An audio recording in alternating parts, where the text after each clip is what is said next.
Good. Hey, you can actually weigh the atmosphere. And today I'm going to tell you how. Key.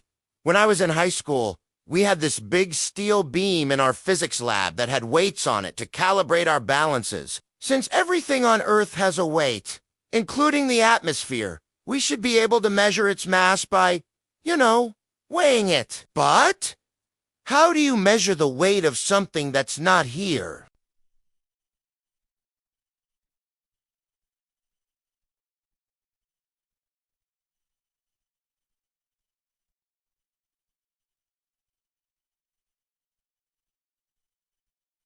Could go.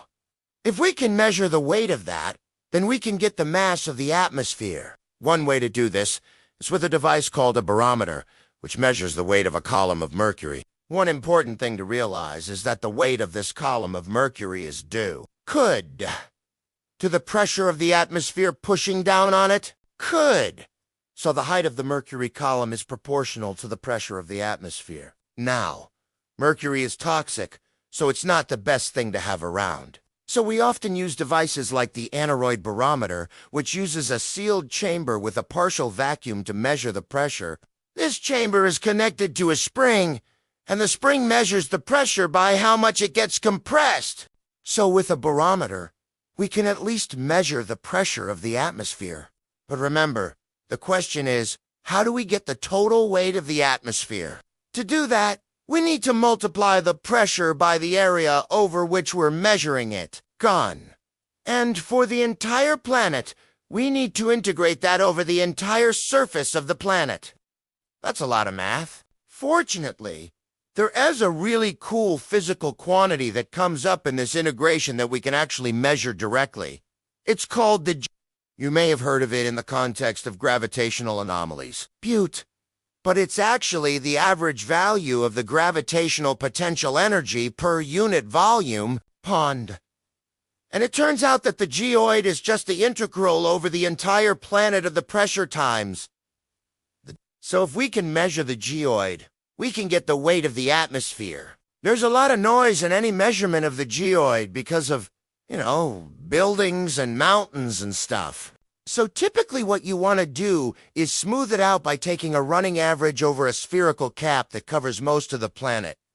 And that gives us this pretty incredible map of the Notice anything familiar about that? Good. Yeah. It's very similar to a map of sea level. And that makes sense, because at the Earth's surface, the geoid reduces to the free air geoid, which is just the gravitational potential energy due to the atmosphere. But wait, there's more. The geoid also includes the gravitational potential energy due to the crust of the planet. We can remove that by taking the difference between the measured geoid and a model geoid. That only includes the crust. What's left is the free air geoid, which we can now use to calculate the total weight of the atmosphere. Gone. And since the free air geoid is just the integral over the pressure times the depth, we can calculate the average pressure of the atmosphere, which turns out to be about 101,325 pascals, or 14.7 pounds per square inch.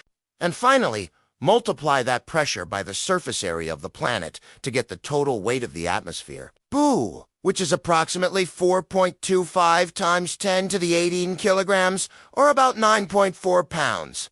All of which goes to show that you can actually weigh the atmosphere. Thanks for watching.